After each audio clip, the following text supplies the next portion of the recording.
টুলু মণ্ডল ব্যাপারে আমার কোনো ধারণাই নেই। বীরভূমের যারা নেতৃত্ব সব দলের যারা বীরভূম থেকে উঠেছেন, প্রতিষ্ঠিত হয়েছেন, তারা এসব বলতে পারবেন।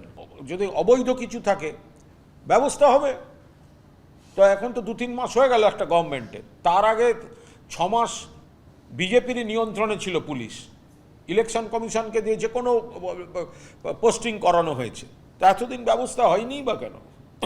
কিন্তু এর পুরো তদন্তটা চাই। মানে হঠাৎ এখন তৃণমূলের দিকে ঘুরিয়ে দিয়ে একটা ন্যারেটিভ তৈরি করে দেয়া, সেটা তো ঠিক হবে না।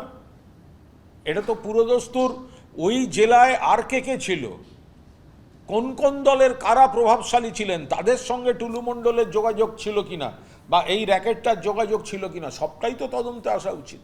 এখনো পর্যন্ত যা যা পাওয়া গিয়েছে তাতে একেবারে সাম্রাজ্য তৈরি করেছিলেন এই টুলু মণ্ডল।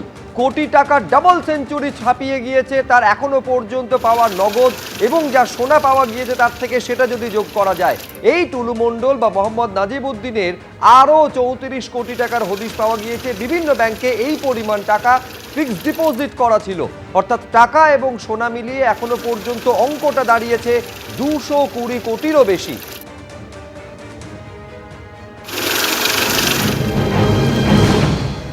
টুলু মণ্ডল 220 কোটি টাকার ব্যবসা করছে, চুরি করছে, লুট করছে, বাড়িতে ক্যাশ টাকা রয়েছে। এটা কি মমতা ব্যানার্জি জানতেন না?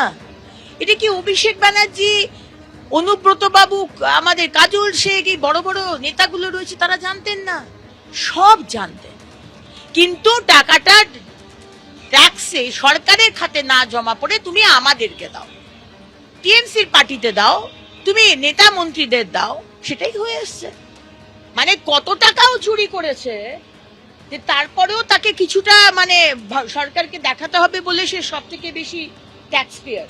তার বলে কিনা উজবেকিস্তানে ফ্ল্যাট আছে, তার বলে কিনা সুইজারল্যান্ডে আছে, তার বলে কিনা, মানে সাংঘাতিক ব্যাপার। আমাদের একটা ফ্ল্যাট নিয়ে আমরা হিমশিম খাই, চারিদিকে নাকি বলে কিনা শয়ে ফ্ল্যাট। টুলু মণ্ডল ব্যাপারে আমার কোনো ধারণাই নেই। বীরভূমের যারা নেতৃত্ব সব দলের যারা বীরভূম থেকে উঠেছেন, প্রতিষ্ঠিত হয়েছেন, তারা এসব বলতে পারবেন। যদি অবৈধ কিছু থাকে ব্যবস্থা হবে। তো এখন তো 2-3 মাস হয়ে গেল একটা গভর্নমেন্টে, তার আগে 6 মাস বিজেপির নিয়ন্ত্রণে ছিল পুলিশ, ইলেকশন কমিশনকে দিয়ে যে কোনো পোস্টিং করানো হয়েছে, তা এতদিন ব্যবস্থা হয়নি বা কেন? কিন্তু এর পুরো তদন্তটা চাই। মানে হঠাৎ এখন তৃণমূলের দিকে ঘুরিয়ে দিয়ে একটা ন্যারেটিভ তৈরি করে দেয়া, সেটা তো ঠিক হবে না। এটা তো পুরোদস্তুর ওই জেলায় আর কে ছিল, কোন কোন দলের কারা প্রভাবশালী ছিলেন, তাদের সঙ্গে টুলু মণ্ডলের যোগাযোগ ছিল কিনা, বা এই র্যাকেটটার যোগাযোগ ছিল কিনা, সবটাই তো তদন্তে আসা উচিত। জালে টুলুর ম্যানেজার সীতেশ প্রামাণিকের থেকে উদ্ধার হয়েছে ডায়েরি, যেখানে কবে কত পরিমাণ দুর্নীতির ভাগের টাকা কার কাছে গিয়েছে তার উল্লেখ রয়েছে। নিঃসন্দেহে তদন্তকারী আধিকারিকদের কাছে অন্যতম গুরুত্বপূর্ণ তথ্য প্রমাণ হতে চলেছে এই ডায়েরি, যে ডায়েরি পাওয়া গিয়েছে সীতেশ প্রামাণিকের থেকে। এই সীতেশ প্রামাণিক হচ্ছে টুলু মণ্ডলের ম্যানেজার। আরো বিস্তারিত আমরা জানবো, সরাসরি কথা বলবো পার্থপ্রতিম ঘোষ, আমাদের প্রতিনিধি রয়েছেন ফোন লাইনে। পার্থ, কি রয়েছে এই ডায়েরিতে? মানে কেঁচো ঘুরতে গিয়ে কেউটে বেরিয়ে আসছিল প্রথম থেকেই, এবং সেক্ষেত্রে একবারে দেখা যাচ্ছে যে এবারে হচ্ছে যে ডায়েরি উদ্ধার হয়েছে সীতেশ প্রামাণিক অর্থাৎ টুলু মণ্ডলের ক্র্যাশারের যে ম্যানেজার, তার কাছ থেকে। এবং এই ডায়েরি উদ্ধার হওয়ার পর স্ক্যানারের মধ্যে চলে এসেছে কিন্তু সরকারি আধিকারিকরা। এবারে বলবো সরকারি আধিকারিকরা কিন্তু এই তদন্তের স্ক্যানারের মধ্যে এসে গেছে, কারণ এই যে ডিসিআর যে দুর্নীতি, সেই দুর্নীতির পাশাপাশি এই যে সীতেশ প্রামাণিকের বাড়ি থেকে, তার কাছ থেকে ডায়েরি উদ্ধার হয়েছে, এবং সেই ডায়েরিতে একেবারে তারিখ ধরে উল্লেখ রয়েছে বলে আদালতেও গোটা বিষয়টা উপস্থাপন করা হয়েছে, যে তারিখ ধরে কবে কাকে কোন সরকারি আধিকারিককে টাকা দেওয়া হয়েছে সেইটা একেবারে লেখা রয়েছে সেই ডায়েরিতে। অর্থাৎ এই সীতেশ প্রামাণিকের কাছ থেকে পাওয়া যে ডায়েরি, সেই ডায়েরিতে দুর্নীতির টাকা, অর্থাৎ এই যে দুর্নীতির টাকা, দুর্নীতি যে হতো, একটা লার্জ স্কেলে দুর্নীতি হয়েছিল, এবং সেইটা শুধুমাত্র টুলু মণ্ডলের কাছেই থাকতো তা নয়, সেই টাকা যে কিভাবে ছড়াতো, কিভাবে কার কার কাছে যেত, অর্থাৎ ভাগের দুর্নীতির ভাগের টাকা কার কার কাছে যেত, সেই বিষয়ে আধিকারিকরা এবারে স্ক্যানারের মধ্যে এসে গেল, এবং সরকারি আধিকারিকদের বেশ কয়েকজন নাম সেখানে উল্লেখ করা রয়েছে, এবং তাদেরকে কবে থেকে কবে কাকে কখন কত টাকা দেওয়া হয়েছে সেই বিষয়ে একেবারে উল্লেখ করে লেখা রয়েছে। অর্থাৎ টুলু মণ্ডলের এই যে ম্যানেজার, তাকে ইতিমধ্যে কাস্টাডিতে নিয়েছে পুলিশ এবং তাকে গ্রেপ্তার করার পরবর্তীকালে তাকে জিজ্ঞাসাবাদ করার পর তার বাড়িতে তল্লাশি এবং সেখান থেকে কিন্তু ডায়েরি উদ্ধার হয়েছে। এবং এই ডায়েরির পাশাপাশি আরও যে বিষয় সেটা হচ্ছে টুলু মণ্ডলের যে গোডাউন, সেই গোডাউনেও তারা হানা দিয়েছিল। সেখান থেকে তুমি জানো যে ডিসিআর প্রিন্টিং এর যে মেশিন সেইটা যেমন উদ্ধার হয়েছে, তার পাশাপাশি বেশ কিছু রিস্ট ব্যান্ড উদ্ধার হয়েছে, যেটা হচ্ছে টুলু মণ্ডলের মেয়ের যে বিয়ে হয়েছিল রাজকীয়ভাবে, সেই মেয়ের বিয়েতে গেস্টের জন্য যে ব্যান্ড ব্যবহার করা হয়েছিল সেই রকম একাধিক ব্যান্ডও কিন্তু উদ্ধার হয়েছে এই টুলু মণ্ডলের যে গোডাউন, সেই গোডাউন থেকে। ধন্যবাদ পার্থ।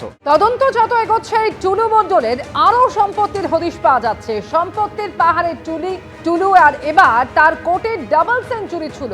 মোহাম্মদ নাজিবউদ্দিন ওরফে টুলুর আরো 34 কোটি টাকার এবার হদিশ পাওয়া গেল। বিভিন্ন ব্যাংক অ্যাকাউন্টে এই টুলু মণ্ডলের প্রায় 34 কোটির ফিক্সড ডিপোজিট রয়েছে। আর টাকা ও সোনা মিলেও এখনো পর্যন্ত 220 কোটির হদিশ পাওয়া গিয়েছে। টুলু মণ্ডলের 400 বিঘারও বেশি জমির খোঁজ পাওয়া গিয়েছে এখনো পর্যন্ত।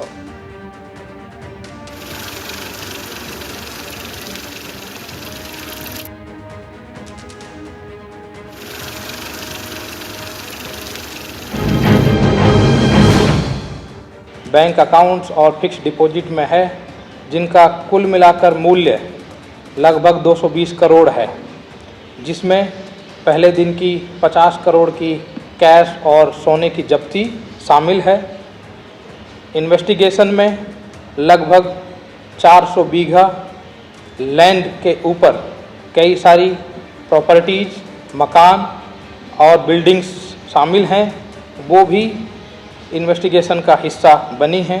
इन्वेस्टिगेशन के दौरान एक और व्यक्ति जिनका नाम सितेश प्रमाणिक है, वो मोहम्मद नजीबुद्दीन के क्रशर यूनिट पे मैनेजर का काम करते थे।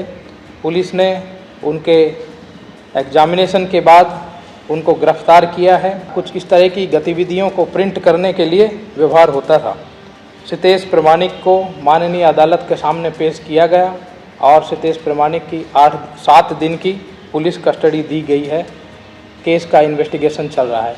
एबीपी आनंद एगिए थाके एगिए राखे।